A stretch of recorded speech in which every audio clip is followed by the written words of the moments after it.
must be our goal and our guide.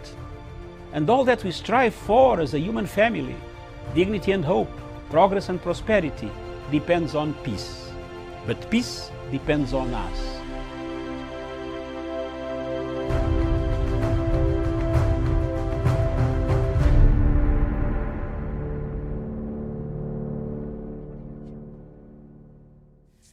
Very good afternoon to you, and thank you so much for joining me. This is Diaspora Dispatches, and of course here we get to look at the news making headlines across the African continent. Early in the morning, we looked at some topics surrounding Kenya, and then later on we looked at the media and how it is advancing the narrative when it comes to Zimbabwe. And right now, let's just look at other news and what is happening also in other parts of the continent. And joining me this afternoon, today I'm not by myself. I'm joined by Daniel Wesonga. Daniel, good afternoon.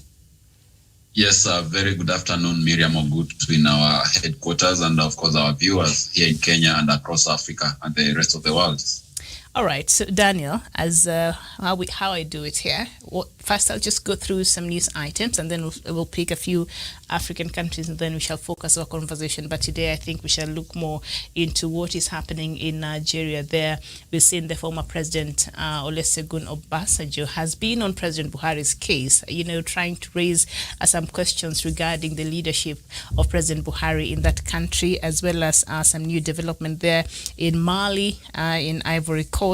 And the disturbing news we keep receiving from Mozambique and also Rwanda. Remember the former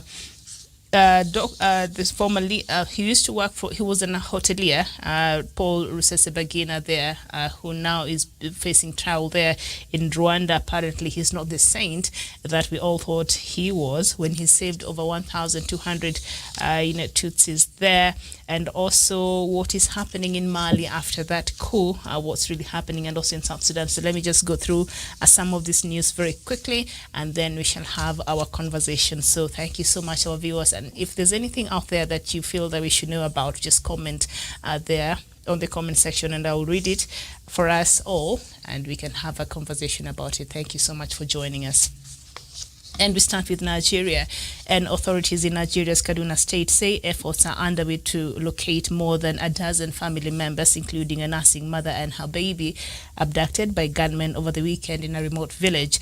This is the latest in a spate of attacks by suspected armed criminal gangs in rural communities in northwest Nigeria. And still in Nigeria, the U.S. has imposed visa restrictions on a number of people in Nigeria accused of undermining democratic principles ahead of elections in Edo and Ondo states. The State Department said the individuals who have not been named had operated with impunity at the expense of the Nigerian people. It urged all parties, including the security forces, to ensure free and fair elections. I mean, before we even go further, Daniel, I mean, the U.S. is coming in and giving restrictions, visa restrictions over some politicians there in Nigeria. I think they're having their elections on state elections. Nigeria is a federal government there, and it's an internal matter there in Nigeria. And the U.S. finds it important to come in and sanction some of the people they feel are operating outside the principles of democracy or whatever it is there in Nigeria. Does U.S. right now, under what has been happening there, even their own election now is under dispute? Remember the chaos that we see there and the arguments that we see surrounding when the upcoming elections there in November. Does U.S. have a moral authority anymore to address issues election in the continent, leave alone Nigeria? Yes, Miriam, first of all, we have to agree that we do have a leadership crisis in Nigeria, and being the second country that obtained independence in Africa, there was a lot of expectation out of it, also owing to the fact that it has very rich minerals and oil, and therefore the people of Nigeria were more expectant of a very progressive society. But that has never happened because the country has been bedeviled over time by coups, and whatever is happening now just shows how a failed state it is. But however, also it is important to note that whatever the US has always imposed on Africa, they themselves have been unable to do that. And therefore, from my perspective, the US does not have any local standard to be able to dictate to Nigeria whatever to do. Whatever problems that Nigerians have, they have to address them as Nigerians, depending on their culture, depending on their economy, depending on their political growth. So perhaps some of the key issues that the US is stipulating to Nigerians, they might not be achieved because you understand, Miriam, for democracy to be able to prevail, for the rule of law to be able to prevail to its optimality, we must never have a moral vacuum, and that is what we are having in Nigeria. So I think the US does not have that moral authority. It's upon the Nigerians to work out a way forward. And still staying with Nigeria, now that you're talking about a moral vacuum, perhaps there's another former Nigerian leader who perhaps might be agreeing with what you're saying. And a group of elder statesmen in Nigeria have expressed concern on the response of presidency for their meeting with ex-President Olusegun Obasanjo, saying they have no regrets or apologies to offer for making themselves available for dialogue. Now, the statesmen, under the auspices of Nigerian elders and leaders, said while they were not mouthpieces of former President Obasanjo, it was regrettable that their responsible and constructive effort to ease tensions there and build bridges and restore hope Nigeria would attract the type of childish vitriol from the presidency. That is what these elders said, that President Buhari's office is acting in a way that is not in line with the office that he holds there. Now, this is what happened. On last Friday, former President Obasanjo was launching, his book, and Obasanjo said that Nigeria was slowly becoming a failed state and a basket case that urgently needed to be pulled from the brink of collapse. Now, speaking when delivering a speech titled "Moving Nigeria Away from Tipping Over" at a consultative dialogue in Abuja, the former president said he had never seen Nigeria so divided, adding that many of the problems plaguing the country today were due to the recent management of Nigeria's diversity. I mean, even a blind person can see we have problems there in Nigeria, ranging from insecurities and banditry and all of that, and the kidnappings and abductions now that we learned sometimes back last week that allegedly there are some countries that are involved in these abductions, so that they look like they're coming in and speaking to Boko Haram and pretending to be mediators, but they're actually the ones finding. But that is a story for another day. So with all this, it appears everybody sees there's a problem except for the leadership of that country. Can everybody else be wrong? Yes, of course, Miriam, there's a problem. And for Nigeria, it's a very, very big problem, owing to the fact that the government of President Buhari has been accused of rampant corruption, a lot of anarchy in the country. We have terror attacks in the northern side of Nigeria with Boko Haram. And also now talking of Olusegun Obasanjo, this is a leader who has governed Nigeria for over 2 decades. And that tells you that as a leader, if he could have done his best to raise the leadership in Nigeria, to address the systemic problem, in Nigeria, then we wouldn't be having these problems. But as a leader of the past of this country, coming back from retirement to be able to put the country back in the right tracks, it means that at the point when he was a leader, he never pressured the system to move its feet onto the ladder of progress and to the ladder of maturity when it comes to democratic system of governance and so many other issues that are developing Nigeria right now. So it's quite shameful that Obasanjo has come back to be able to sort the problems at the present. So it means that the successive leadership that has been there in Nigeria, they have all failed. And of course, some of these problems, you cannot say that they just came overnight when Buhari came into power. This has been a problem that has been there decades and decades since they got independence, something like corruption. So that is some of the issues that shows deficiency in terms of leadership in Nigeria. All right, and so this is how President Buhari's side, reacted. So President Buhari's election in 2015, this is what his office said. that it saved Nigeria from becoming a failed state. And the federal government said in a stern reply to former President Olusegun Obasanjo's last week rebuke of Buhari's administration as heading the countries towards a failure. Now, it said, contrary to the former president's claim, Nigeria was on its way down the slope after 16 years of the opposition. So they're saying, well, you're there, it is just terrible. And so when Buhari ascended to power and brought the country back from the brink, so he's saying we're doing just fine. In fact, Boko Haram is not even a problem, so don't even start. And also, the presidency too backed one of his, but in an apparent response to Obasanjo's claim, the Minister of Information and Culture, Alhaji Lai Mohammed, in a statement yesterday said that Buhari took office at a time some parts of the country's territory were under occupation and many cities, including the capital city of Abuja, were a playground of Boko Haram insurgents. Tell me what has changed. if you want to go with that, tell me what has changed. I'll just stick to my earlier point. President Obasanjo, the former President Olusegun Obasanjo, had the time to set the system right, to set the preconditions that the nation needs to be able to build itself and be able to represent, to implement all those essential that are called reforms, to be able to oversee a very steady growth. But he never did so. And for the years that he governed Nigeria, that is the time that he will have been in a position to ensure that Nigeria scales up in terms of democracy, in terms of economic empowerment, in terms of a very serene democratic space.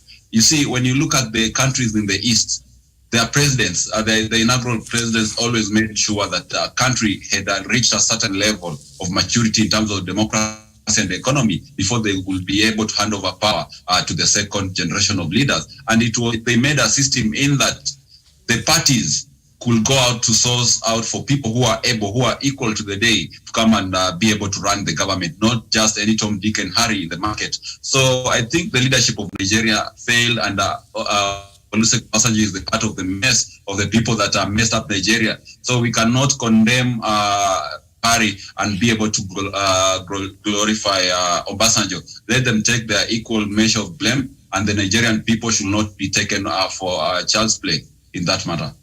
All right, very well. And then we turn to Malawi, where a former Malawian information minister has been denied bail after being charged with theft and abuse of office. Henry Musa and the former director of the ministry, Gideon Muntali, were arrested over the weekend and taken to a court on Monday in the capital, Lilongwe. Now, they were charged with theft of 10 computers and 3 power generators during their tenure at the ministry last year. The computers and generators were meant for the Malawi news agency. They both denied wrongdoing. I mean, these are officials from the former regime. I think in Africa, when you see things like this happen, what we mostly hear as a response is, this is a witch hunt. And why would they steal computers which are supposed to be going to a media house? I mean. Yes, I think it's a very, very unfortunate scenario. But, in Africa, corruption has been made to be part of our system. It's so endemic in us that sometimes we don't see anything wrong when people are arraigned in court for corruption charges. And that is why you've talked about people saying that it's just a mere witch hunt. Because, as I said earlier, our politics have always become outplayed many factors, including our economics and everything, the way our morality. So I think that is the way to go forward. But also we have to remind the new leadership that we need to see more of this also happening with the current officials who are in government. So it should not just be only one-sided. And that is what the rest of African countries ought to embed into their systems. All right, and even as we speak about Malawi, the government has moved to implement the Access to Information Law. The approval came 4 years after the law was passed the country's parliament. This follows the official publication of the law on Friday by the Information Minister. A regional media watchdog welcomed the move but warned the government against deliberately stifling enforcement of the law. Now, Malawi's National Assembly passed the Access to Information Bill in December 2016, and former President Peter Mutharika approved it in 2017 also. Now, analysts say the implementation of the Access to Information Law in Malawi will help media organizations to distribute and people to consume vital information more freely. I'm just hoping that president right now of Malawi will not turn back and decide, oh, okay, maybe they're reporting too much about the government and the rot in the government. So I hope they will continue supporting these reforms, because a free media is very important in a country's development agenda. Yes, I totally agree, Miriam. And of course, the media as one of the conduits of information, and that one which has an influence on the population is a very, very integral part of the state.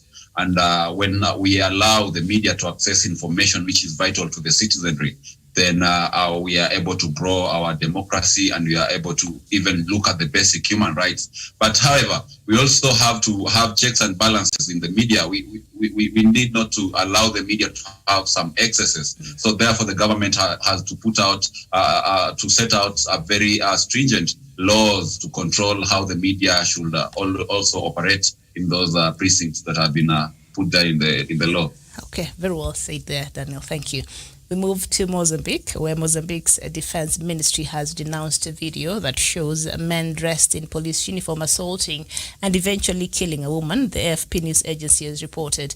The video shows a naked woman pleading for her life as the men accuse her of being part of the Al-Shabaab group, a militant group that has been carrying out insurgency in the northern Cabo Delgado province. And the men hit the victim severally before shooting her dead. The defense ministry has said in a statement that it does not tolerate such barbaric acts. Last week, the government had accused jihadists dressed in military uniforms of carrying out atrocities in the province.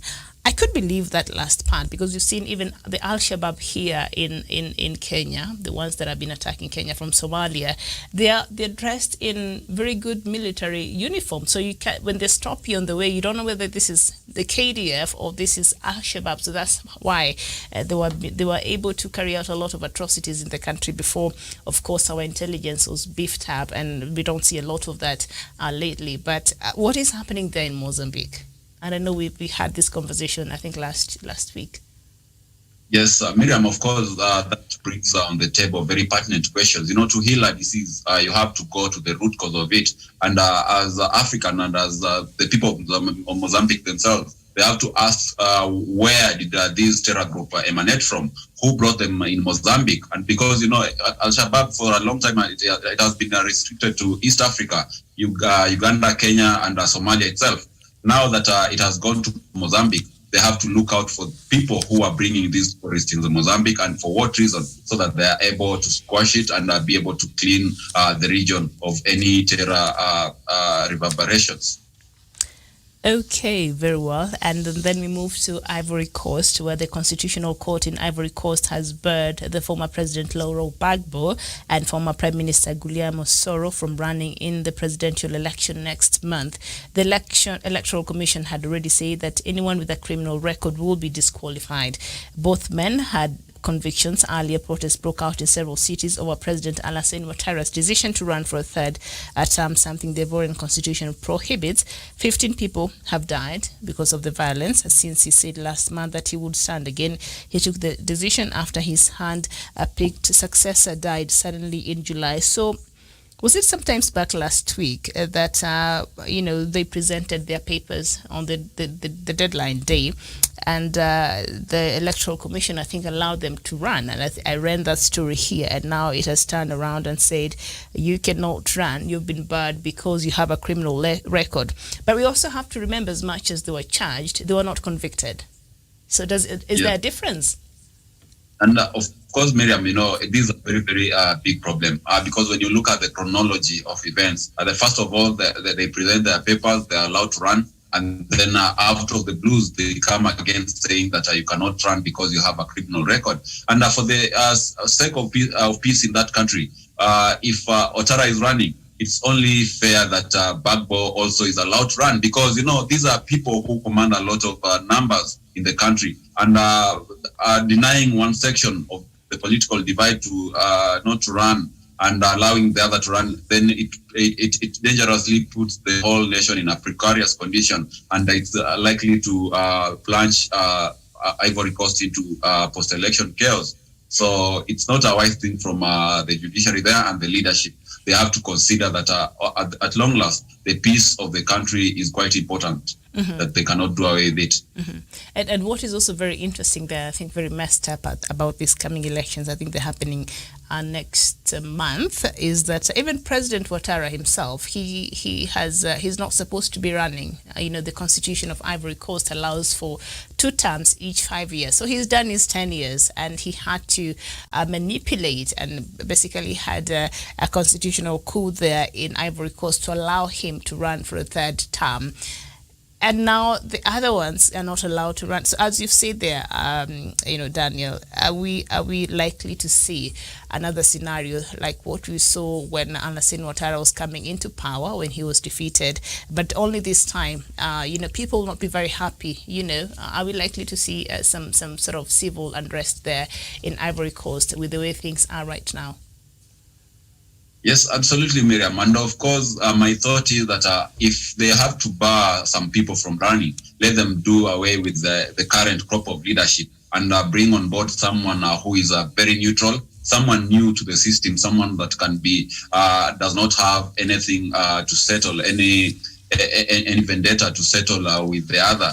That will be the only way to move forward. But otherwise, if they allow this thing to go as it is, we're going to have a situation like what we are having in South Sudan, where everyone with their supporters can start civil strife to enable to get a clout on the negotiation table. So if these leaders think that they are the only one who can govern Ivory Coast, then as well the people of Ivory Coast can be able to do away with them and bring in a new crop of leadership to contest in the coming election. I think that will be a very neutral ground for everyone. All right, very well. And we move across over swiftly to Mali, where the opposition coalition, which led mass protests in Mali ahead of last month's coup, have rejected a transition charter to establish an 18-month interim government until an election could take place. Now, it followed 3 days of talks with opposition and civil society groups. The M5 RFP group said the document was an attempt by military leaders to grab and confiscate power. A meeting is planned on Tuesday, that is today, in Accra between ECOWAS and Mali. Now, regional powers worry that political instability will undermine a years-long fight against armed groups across the West Africa states, have pushed for a swift transition back to civil rule. ECOWAS has warned the military government must designate a civil leader to head a 1-year transition period by September 15th, or else the country could face further sanctions. So as we speak right now, Mali has been removed from ECOWAS. Mali has been removed from African Union. Obviously, you cannot be a member of African Union if you're led by military. One of the conditions is it is a civilian-based government, period. So if you're under military rule, as Mali right now is, so you cannot be a member of African Union. So that comes also with other challenges there for Mali. And now ECOWAS also has struck it off until it's able to put its house together. And ECOWAS has been trying, a team from ECOWAS, led by our former president of Nigeria, Goodluck Jonathan, have been trying to mediate and find a lasting solution and a way forward for Mali. But now what is interesting, I think I've said it here for our viewers who watch this show, I've said it here before, the military removed Ibrahim Boubacar Keïta as the people wanted, majority of the people in Mali wanted.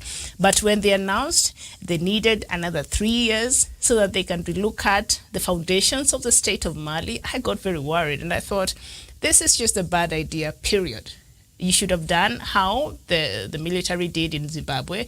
They removed former president, Robert Mugabe, and they went back to the barracks. And so Zimbabwe was ushered in as quick as possible to the next election, and that was it. So we did not see any bloodshed. We did not see that. But when the military decided they needed more time to stay in power, and now we see the opposition leaders who led this protest that eventually removed President Ibrahim Boubacar Keïta from power are now coming out and they're saying they're not happy with the military trying to stick to power, staying there longer than it was needed.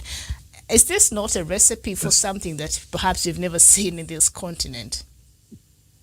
Yes, of course, Miriam, using comparative analysis of what happened in Zimbabwe. When you look at Mali, 3 years is a lot of time for the military to be at the helm of the power. And I can assure you, Miriam, so long as the military will continue to cling to leadership in Mali, the country will continue being bogged in this push and pull. And of course, it has its detriment effects on the peace across that region. Of course, we already have some terror groups already fighting in that area. And without a stable government, then it's going to spell a disaster for Mali. So the only way forward is for ECOWAS and other friendly countries and Africa at large to push that the military returns leadership to the civilian government as soon as possible, so that the democratic space can be expanded and Mali can go back to restructuring and being able to build itself up. But if that one continues, if the military continues to refuse to hand over the power back to the democratic government, I believe we're going to have more than a crisis, what we have right now. Mm-hmm. So it's going to be big, more than it is today. So I think that is the way it should be. Let them hand over power to the civilian government so that the people of Mali can be able to govern themselves. All right, very well. And initially there, the military junta wanted a 3-year transitional period, I think like that one of Sudan. But even when we use, you mentioned their comparative, analysis, the situation in Sudan was quite different, because let's make it very clear. Ibrahim Boubacar Keïta did not break any constitution. He was still serving under the constitutionally allowed time there in Mali. He went for the election. He was elected. He is not overstaying. He did not break the law. It's just that there are certain issues that the people of Mali felt he was not addressing adequately. That's why they had to force him out of power. But in the case of Sudan, that was quite different. Former President Omar al-Bashir had been there for 30 years. It was more of a military-ruled country, and a lot of freedoms there were curtailed. So that was quite different. So in Sudan, they actually needed to relook at the constitution. Even as we speak, the constitution of Sudan is suspended since last year in April, and so that they're able to relook at even the foundations of Sudan. So when the junta there in Mali tried to draw parallels with what is happening in Sudan, I thought they've completely lost the point. You were supposed to remove Boubacar Keïta, as you said, you call yourself the people's messiah, then just retreat back to the barracks. And now they wanted 3 years, and now they've reduced it to 18 months.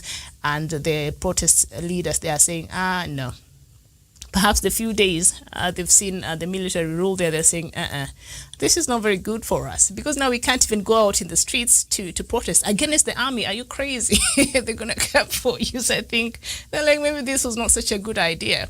But still staying with that story, Daniel, Malian ministers and MPs who acquired government limousines and 4-wheel drive cars under ousted President Ibrahim Boubacar Keïta have hastened to hand back the vehicles after the new military rulers requested their return. Now, this made me so happy.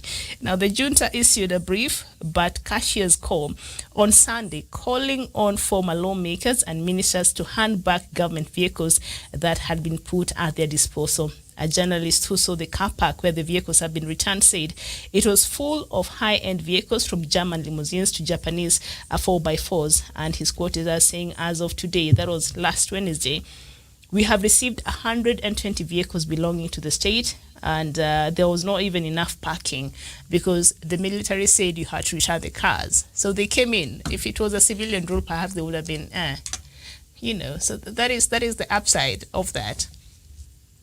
Daniel. Yes, Miriam. And of course, my perspective, I read a lot of sinister motives in the military's action.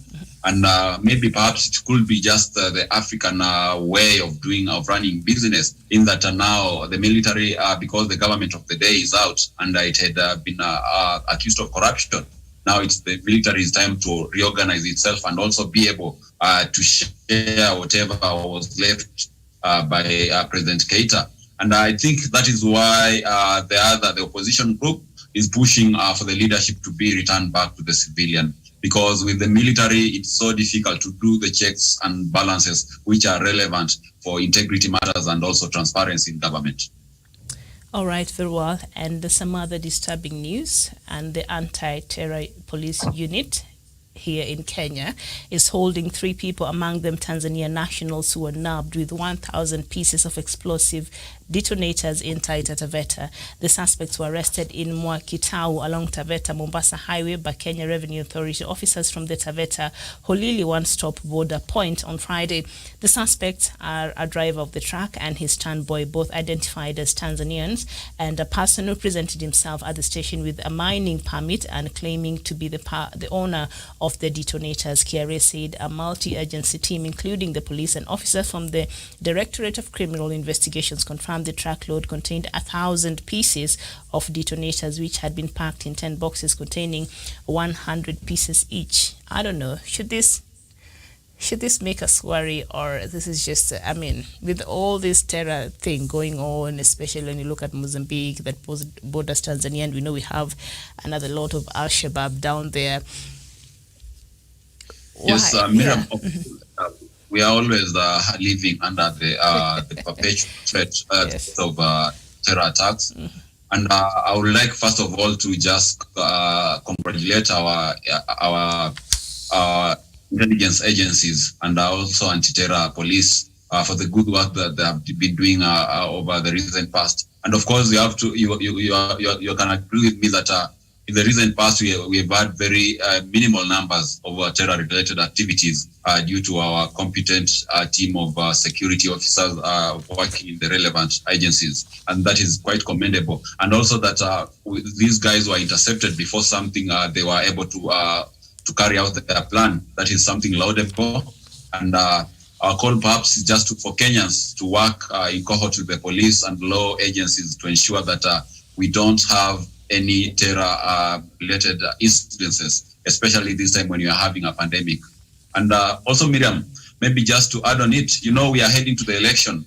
And as it has happened recently, I've seen politicians having rallies with the people attending. And that is the right environment where terrorists take advantage of to be able to plan their attacks and everything. So we have to be extra vigilant. We have to be very assertive when we notice anything and be able to report to the relevant authorities. All right, very well. And I'm sure the Kenyan intelligence right now have their antenna up there and very alert, I'm sure. All right, we move to Rwanda, where Paul Rusesabagina, portrayed as a hero in a Hollywood movie about Rwanda's 1994 genocide, was charged with 12 counts against him on Monday, including terrorism. It's one of Rwanda's most high-profile cases against a government critic. He appeared in the Kigali court and was also accused of complicity in murder and forming or joining an irregular armed group. Rusesabagina is the leader of an opposition group, the Rwandan Movement for Democratic Change, which is said to have an armed wing called the National Liberation Front. Now, the 66-year-old has Belgium citizenship and was living abroad. His lawyer, Vincent Laquin, said he'd hoped he could get to Rwanda this month. So still it's not very clear under Paul Rusesabagina what circumstances got him to Rwanda, because he had not been in Rwanda for a very long time. And he had a Belgium citizenship there. And then all of a sudden, the family said he had traveled to, in the Middle East there. And the next thing they knew, the guy is in Rwanda. And, if you've been following our stories there from Rwanda, especially for the people who have been very hard critics there of the government of Rwanda, we've had cases, people dying in Rwanda, people being in South Africa, because a lot of them have been murdered in hotel rooms while they're driving in the highways there. I'm not suggesting anything, but I mean, all these years, and Paul Rusesabagina has been an international figure there. Why do you think they're coming for him right now? Yes, Miriam, it has always been an open secret, rather, that President Paul Kagame is a benevolent dictator, because when you speak about Rwanda here in Kenya or any other East African country, people will tell you how Rwanda is soaring the heights of economic eminence, how Rwandans are becoming innovative, and how clean Kigali is. But they never mention of the grim situation of the opposition there, how the opposition leaders are always crushed by the regime of President Paul Kagame. And perhaps this one adds to the list of many opposition politicians who have been met with a very cruel hand of the law, which is used by President Kagame to really put out the far in the opposition. And it has to be remembered that the opposition leader, the longest serving opposition leader in Rwanda, has been in prison for the longest time possible. So I think it's a very unorthodox way of doing politics, and he should be condemned in equal measure. All right, very well. Yeah, so that story there from Rwanda. The guy has never been to Rwanda for a very long time. He leaves to go to some place, and then the next thing you know, he finds himself in Rwanda, and it has not been explained how he got himself in Rwanda, because even his family said he was not going to Rwanda, but he's there now. He's facing other charges, among them terrorism. He's facing 12 charges there, so we shall see how that will play out there in Rwanda. All right, and we end with South Sudan, and parties to the revitalized peace agreement have agreed on the allocation of ministries in the states, paving way for the establishment of state governments. This is according to the Minister of Interior, Paul Mayom Akech, the chairperson of the Committee for Formation of State Governments. Now, 2 years after signing the revitalized peace agreement, the country's political leaders are still struggling to implement tasks spelled out by the deal. And of course, according to observers, disputes among the peace parties and financial constraints have been major obstacles to completing the peace process. And President Salva Kiir only appointed state governors in June, but many critical tasks remain unaccomplished. And besides unification and deployment of government and opposition forces, the peace parties are yet to reconstitute the national legislature, the body responsible for enacting reforms stipulated in the agreement. So basically, you can't pass laws because as it is right now, Parliament there in South Sudan has not been constituted. They're supposed to, President Salva Kiir is supposed to by now, to have, dissolve Parliament to allow for new people to come in. But that has not happened yet. So as it is now, Parliament in South Sudan are operating in an illegal manner. This peace, the revitalized peace agreement, Daniel, and I know this is a story that you've been following, and we've talked about this a lot of times. So two things stands as obstacles that have made for the last, this peace deal was signed in September of 2018. So 2 years down the line, a lot of critical aspects of this agreement has not really been implemented outside of, the signing of the peace deal that happened sometimes in February. But among some of the things that they're saying has been an impediment is the dispute among the peace parties, and we've seen the wrangles between President Salva Kiir's side and that of his first vice president, Dr. Riek Machar, really being one of the key things, and other members that have made sure that this peace agreement has not been fully, realized. The ego that we see when it comes to the leadership and the stakeholders in South Sudan in finding peace there in South Sudan. I mean, are we likely to see a day where we'll have adults in the room who will decide enough is enough, now let's do what's best for our people? Yes, Miriam, of course, the problem in South Sudan has been long-standing since the demise of the first president, that was John Garang. And to me, I think the South Sudanese people should do away with the notion that they have to fragment government into layers. As a country with different ethnic groups, they should come together to augment a government, a central government, which will be able to try and plaster and bring together the fault lines in terms of ethnic diversity and all that. And that has been the biggest problem in South Sudan, where people from various ethnic groups come out as warlords, and they purport to be advocating for a particular, for their tribe's particular agenda with the national government and all that, raising insurgencies in their various regions. And I think that is something that is going to tear the country apart more and more. So they need to come together. They need to plan their system of government where every community will be embraced regardless of their ethnic diversity and all that. So we don't need so many people on the table for doing the discussion, so that not everyone pops up with their divergent interests and all that. And I believe in the long run, if these leaders are able to look at the interests of the South Sudanese people, they should be able to come to a very amicable convergence and be able to strike a deal. But if they let their own personal greed supersede the interests of South Sudanese people, then we are going to face a very long-standing conflict in South Sudan, unfortunately. All right, very well. And there's one news here I had forgotten, and I think this is the last one from Cameroon. And the Minister of Territorial Administration, Paul Atanginchi, has again warned those preparing to stage a protest on September 22nd that they will be met by fierce resistance from forces of law and order. In a letter addressed to the governors of the littoral, central and western regions, Paul Atangi called on them to put in place strict surveillance measures on members of the Cameroon Renaissance movement in order to prevent them from disturbing public order. Now, Paul said also that 3 regions are most affected by the COVID-19. Any attempt to stage any public event would endanger the lives of the population. And this is something I talked about here, Daniel, last week and the other time. Now, the official leader of opposition there in Cameroon, his name is Professor Maurice Kamto, had said that, Cameroon is getting ready to go to its, I think, local elections there, sometimes, is it November there? So he's saying we cannot go to this election until we address the crisis between the government of President Paul Biya and the Anglophone. We have to address that. And then on top of that, we have to address issues with electoral reforms that are really not and almost non-existent in the country, that is Cameroon there. But the key thing there is we have to at least solve the crisis with the Anglophone. We cannot keep going after election cycle after election cycle, and these people keep suffering. The last, I don't know how many years the schools there have been closed, even before COVID-19 came about,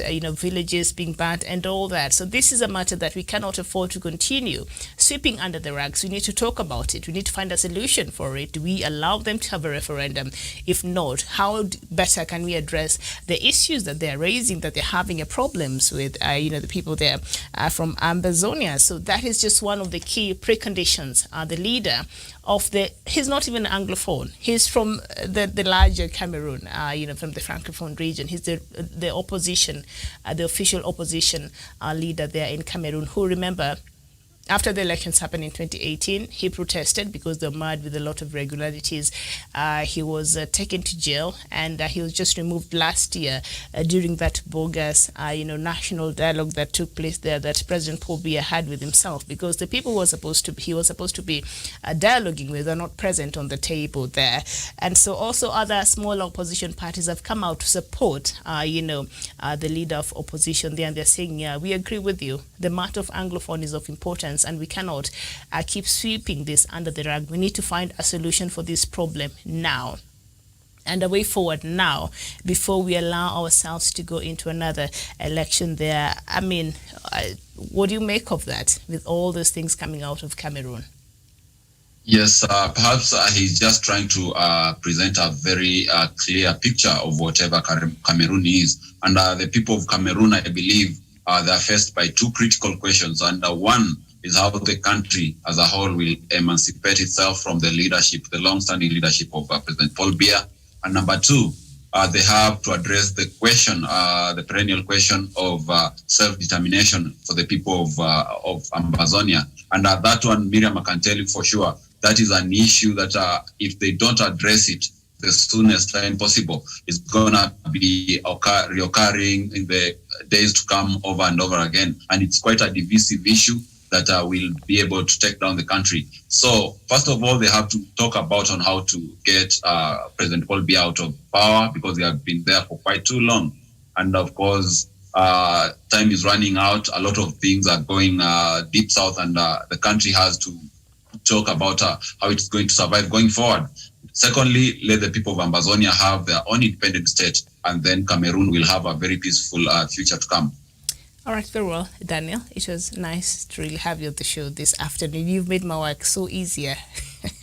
Thank you so much. Thank you. Hopefully I can have you back here tomorrow. See, it's very short and precise. Thank you. And thank you to our viewers. Thank you so much for watching. Let's meet here tomorrow at same time for more news from across the continent. My name is Miriam Ogutu. A very good afternoon to you.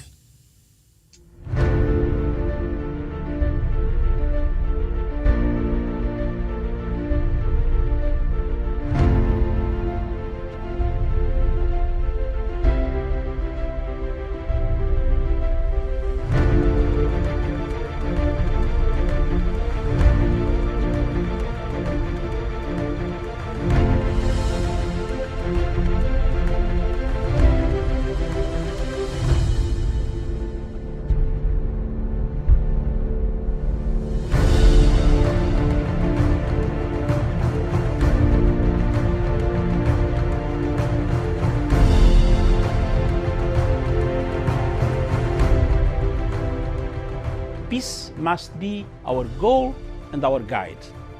And all that we strive for as a human family, dignity and hope, progress and prosperity, depends on peace. But peace depends on us.